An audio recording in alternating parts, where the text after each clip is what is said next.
funny running into you like this. Is it funny, or is it fate? What does it feel like to marry someone who is quietly planning your destruction? Not loudly. Not dramatically. But slowly, carefully, like a fire that starts as warmth and ends as ashes. You give your time, your trust, your heart, believing you're building a life together, while they're calculating how much they can take before everything collapses. And the scariest part? They smile while doing it.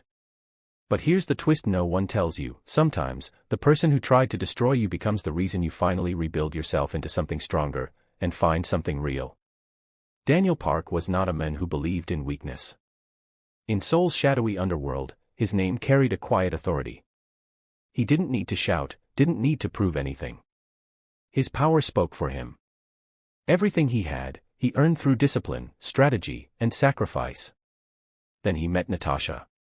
She entered his life like a soft melody in a world of noise, graceful, charming, and seemingly untouched by the darkness he lived in. She made him feel human again, not just feared. For the first time, Daniel wanted something more than power. He wanted love. And so, he gave it. Natasha didn't have to ask for anything. The penthouse overlooking the Han River. It was hers. Luxury cars, designer dresses, private vacations, Daniel provided it all without hesitation. But more than that, he gave her loyalty, something rare in his world. "You're safe with me," he told her once. She smiled sweetly. "I know." But safety, to Natasha, wasn't comfort. It was opportunity. The changes came quietly. Late nights turned into frequent absences. Her phone, once left carelessly around, was now always locked, always close. New names slipped into conversations, men she claimed were just friends. Daniel noticed. Of course he did. But love has a way of making even the sharpest minds hesitate. Until one night, hesitation died. The message came from an unknown number. No words. Just a photo. Natasha, laughing, wrapped in another man's arms, her expression free in a way Daniel hadn't seen in months. For a long moment, the world stood still. Not anger. Not yet. Just the quiet realization that something inside him had just broken. Daniel didn't confront her immediately. Instead, he watched. And what he discovered was worse than betrayal. It was calculation. Natasha wasn't just cheating, she was living a double life funded by him. Expensive gifts he thought she treasured were casually passed to other men. Trips he paid for became secret getaways. Even worse, she mocked him. "He's too busy to notice," she once laughed, unaware she was being recorded. That was the moment love turned into clarity. The divorce was swift. Cold. Final. They sat across from each other in a silent room, years of memories reduced to paperwork. "You can keep the penthouse," Daniel said calmly. "And everything in it." Natasha blinked, surprised, but pleased. She thought she had won. "But understand this," he added, his voice steady, emotionless. "You will never have access to me again." That, she didn't expect. And somehow, it stung more than losing everything else. Years passed. Daniel became quieter. Sharper. Untouchable again, but different. There was a distance in him now, a wall no one could cross. Love had become a closed chapter. Until Anna.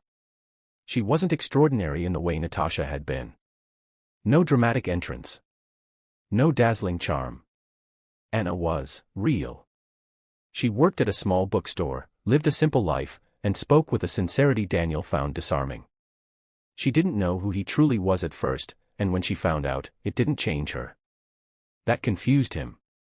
"You're not afraid of me?" he asked one evening. Anna smiled gently. "Should I be?" Daniel studied her. "Most people are." "I'm not most people," she replied. And that was the beginning. Anna didn't want his money. Didn't care about his influence. She wanted him, the quiet moments, the guarded smiles, even the parts he tried to hide. Slowly, something inside Daniel began to shift. For the first time in years, he felt safe. Their wedding was simple. Elegant, but intimate. No grand displays. No need to impress anyone. Just a room filled with people who mattered, and a promise that meant something real. Anna stood at the altar, radiant not because of luxury, but because of happiness. Daniel looked at her and felt something unfamiliar. Peace. Do you, Daniel? The doors burst open. Gasps echoed through the room. Natasha. She stood there in white, her presence sharp, disruptive, like a ghost from a past that refused to stay buried. You can't marry her, she shouted, her voice cutting through the ceremony. The room fell into chaos. Anna's hand trembled slightly in Daniel's. But Daniel didn't move. He turned slowly, his expression calm. You shouldn't be here. Natasha laughed bitterly. After everything we had, you think you can just replace me? Her eyes flicked to Anna, filled with judgment. This is who you chose over me. Anna lowered her gaze, hurt flashing across her face. And that was enough. Daniel stepped forward. No, he said, his voice firm. I didn't replace you. Silence. You lost me. The words landed heavier than anything else. You used me, he continued. You lied. You betrayed everything we had. And now you walk in here thinking you can destroy something real. Natasha's confidence wavered. I loved you, she insisted. Daniel shook his head slowly. No. You loved what I gave you. He turned, taking Anna's hand gently. This is love. The difference was undeniable. Not loud. Not dramatic. But real. Natasha looked around the room. No admiration. No support. Only quiet judgment and pity. For the first time, she saw the truth clearly. She hadn't just lost a man. She had lost something genuine for something temporary. Security moved in, escorting her out as her protests faded into the distance. This time, she had no power. No control.